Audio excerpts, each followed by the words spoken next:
સુરતના સચિન જીઆઈડીસી વિસ્તારમાંથી વધુ એક ખંડણીખોર ઝડપાયો છે। સચિન વિસ્તારના ઉદ્યોગપતિઓ પાસે 1 લાખની ખંડણી માંગી હતી। All India Forward Bloc trade યુનિયનના નેતા સુશાંત ત્રિપાઠીની ધરપકડ કરવામાં આવી છે। સુરત સહિત રાજ્યમાં આરટીઆઈ એક્ટિવિસ્ટના નામે તોડપાણી કરતા તત્વો સામે પોલીસે લાલ આંખ કરી છે। કેટલાક આરટીઆઈ એક્ટિવિસ્ટ સામે પોલીસે ગુનો નોંધી કાયદેસરની કાર્યવાહી સાથે પાસાની કાર્યવાહી હાથ ધરી છે। ત્યાં સચિન જીઆઈડીસી વિસ્તારમાંથી વધુ એક ખંડણીખોર ઝડપાયો છે। સચિન વિસ્તારના ઉદ્યોગપતિઓ પાસે 1 લાખની ખંડણી માંગી હતી। All India Forward Bloc trade યુનિયનના નેતા સુશાંત ત્રિપાઠીની ધરપકડ કરવામાં આવી છે। આરોપીએ રૂપિયા નહીં આપે તો કાપડની મિલ બંધ કરાવી દેવાની ધમકી આપતો હતો। 100થી વધુ મિલોને આરોપી સુશાંત ત્રિપાઠી બ્લેકમેલ કરતો હતો। ખંડણીખોર સામે અગાઉ સુરતના અનેક પોલીસ મથકમાં ગુના દાખલ કરવામાં આવ્યા હતા। કેમેરામેન હકીમ શેખ સાથે વસીમ હાસમીનો report, Azad news, Surat. Sachin GIDC police સ્ટેશનમાં સુશાંતભાઈ પુરુષોત્તમભાઈ ત્રિપાઠી ના વિરુદ્ધમાં 2 ક્રિમિનલ કેસ દાખલ કરવામાં આવેલા છે।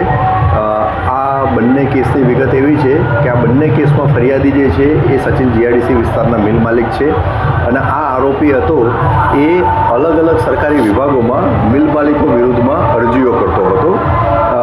આ જે આરોપી હતો એ All India Forward Bloc trade યુનિયનના કોઓર્ડિનેટર તરીકે ટ્રુ વર્લ્ડ સોશિયલિઝમ તથા દક્ષિણ ગુજરાત કામદાર પરિષદ તેમજ સુભાષચંદ્ર બોઝ ફાઉન્ડેશનના નામથી આ અલગ અલગ સરકારી વિભાગોમાં ઈમેલ અને અરજીઓ કરતો હતો। આ ઈમેલ અને અરજીઓ કરવા પાછળનો એનો આશય એ હતો કે મિલ માલિકો જે છે ભોગ બનનાર એમને દબાણ કરી, એમને પ્રેશરમાં લાવી અને એમને ધાક ધમકી આપી અને એમની પાસેથી પૈસા પડાવવાનો આનો આશય હતો।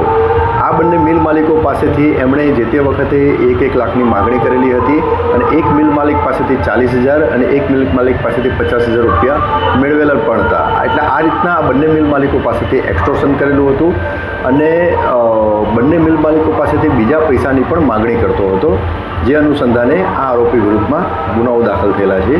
આરોપી તપાસ દરમિયાન મળી આવતા અને પૂરતા પુરાવા એકત્રિત થયેલ હોવાથી આરોપીની ધરપકડ કરવામાં આવેલી છે। આ આરોપી વિરુદ્ધમાં અગાઉ કુલ 4 ગુનાઓ દાખલ થયેલા છે, જેમાંથી 2 પાંડેસરા પોલીસ સ્ટેશનમાં, 1 કડોદરા જીઆઈડીસી પોલીસ સ્ટેશનમાં અને 1 અઠવા લાઇન્સ પોલીસ સ્ટેશનમાં દાખલ થયેલા છે।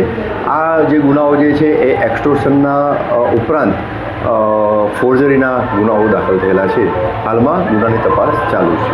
સાહેબ, આરોપીનું આરટીઆઈનું કામ છે અને આરોપી અલગ અલગ સરકારી વિભાગોમાં ઈમેલ કરે, અરજીઓ કરે અને આ જે આરોપીનું જે કામ જે છે મેઇન એ લેબર પહોંચાડવાનું ઇન્ડસ્ટ્રીમાં, એટલે એ લેબર મારફતે એને મિલની અંદરની માહિતી એને મળી જતી હતી અને એનો ઉપયોગ કરી અને એ બિનજરૂરી હેરાનગતિ કરતો હતો મિલ માલિકોને અને એમની પાસેથી પૈસા પડાવવાનો એનો મુખ્ય આશય હતો।